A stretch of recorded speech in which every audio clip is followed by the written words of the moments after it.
வணக்கம். தமிழ்நாட்டுல தேர்தல் களம் இப்போ அமைதியாயிடுச்சுன்னு நினைச்சீங்கன்னா அதுதான் இல்ல. ஓட்டுப்பதிவு முடிஞ்சிருச்சு. ஆனா உண்மையான போர் இப்போதான் ஆரம்பிச்சிருக்கு. அதுவும் என்ன போர் தெரியுமா? வார்த்தை போர். 4 பெரிய தலைவர்கள் 4 விதமான கதைகளை சொல்ல ஆரம்பிச்சிருக்காங்க.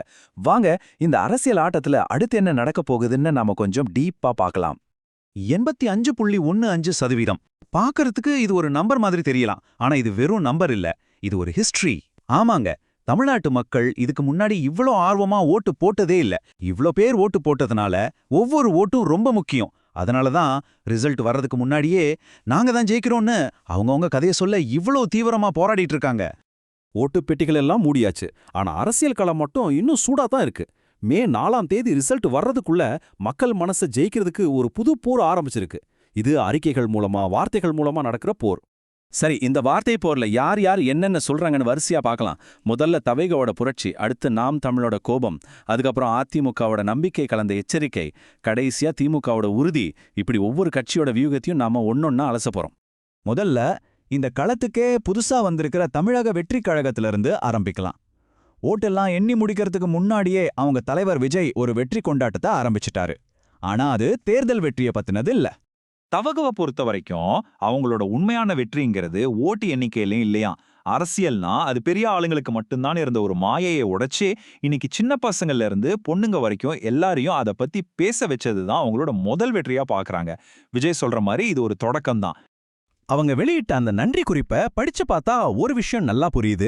இவ்ளோ அதிகமா ஓட்டு போட்டதுக்கு நன்றி சொல்றதா இருக்கட்டும், இல்ல கிண்டல் பண்ணப்பட்ட அவங்களோட பூத் ஏஜென்ட்ஸை பாராட்டுறதா இருக்கட்டும், அவங்களோட முழு கவனமும் தேர்தல் வெற்றியை தாண்டி இந்த அரசியல் சூழலையே மாத்தணுங்கிறதுல தான் இருக்கு.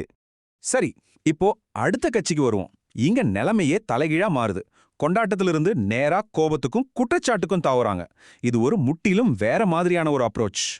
சீமான் கேட்கிற முக்கியமான கேள்வி இதுதான்.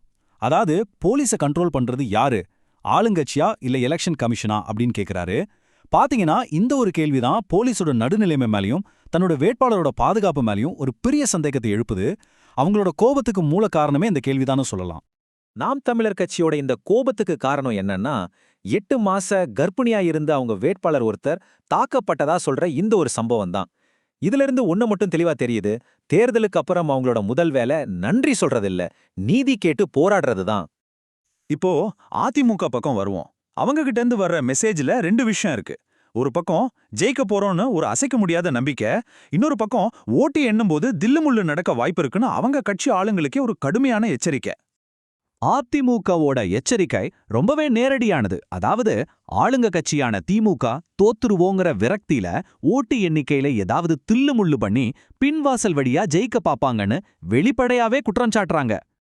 அவங்க தொண்டர்களுக்கு கொடுத்திருக்கிற அந்த இன்ஸ்ட்ரக்ஷன்ஸை பார்த்தாலே தெரியுது அவங்க எவ்வளவு தெளிவா இருக்காங்கன்னு. முறைகேடு நடக்காம தடுக்கவும், தங்களோட ஒவ்வொரு ஓட்டையும் பத்திரமா பாதுகாக்கவும் ஒரு பக்காவான பிளானோட இருக்காங்க.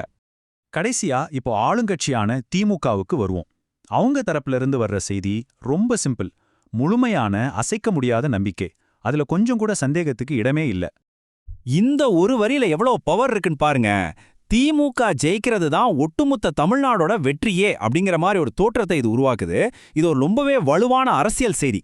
முதலமைச்சர் ஸ்டாலின் தன்னோட அறிக்கையில இந்த சாதனை வாக்குப்பதிவை ஒரு ஜனநாயக திருவிழான்னு பாராட்டுறாரு. அதே நேரத்துல திமுகவோட வெற்றியை தமிழ்நாட்டோட வெற்றியா சொல்லி ஜெயிக்க போறதுல தங்களுக்கு எந்த சந்தேகமும் இல்லைங்கிறத ரொம்ப அழுத்தமா பதிவு பண்றாரு. சரி, இப்போ இந்த 4 கட்சிகளோட நிலைப்பாட்டையும் ஒரே இடத்துல வச்சு பார்ப்போமா? ஒரு பக்கம் தவைகோவோட கொண்டாட்டம், இன்னொரு பக்கம் நாம் தமிழரோட போராட்டம், நடுவுல அதிமுகவோட எச்சரிக்கை கலந்த நம்பிக்கை, எல்லாத்துக்கும் மேல திமுகவோட அசைக்க முடியாத வெற்றி முழக்கம். பாத்தீங்களா, ஒரே தேர்தல் தான், ஆனா எத்தனை விதமான கோணங்கள். இப்போ கேள்வி உங்ககிட்ட தான். இந்த 4 கதைகள்ல எந்த கதை மே மாசம் 4ஆம் தேதி நிஜமாக போகுதுன்னு நீங்க நினைக்கிறீங்க? ரிசல்ட் எப்படி வேணா இருக்கட்டும், ஆனா இந்த வார்த்தை போல் ஒண்ணு மட்டும் நல்லா தெளிவுபடுத்துது. தமிழ்நாட்டு அரசியல் களத்துல இன்னும் பல சுவாரஸ்யமான திருப்பங்கள் காத்துட்டு இருக்கு. உங்க கணிப்பு என்னவா இருக்கும்னு யோசிச்சு பாருங்க.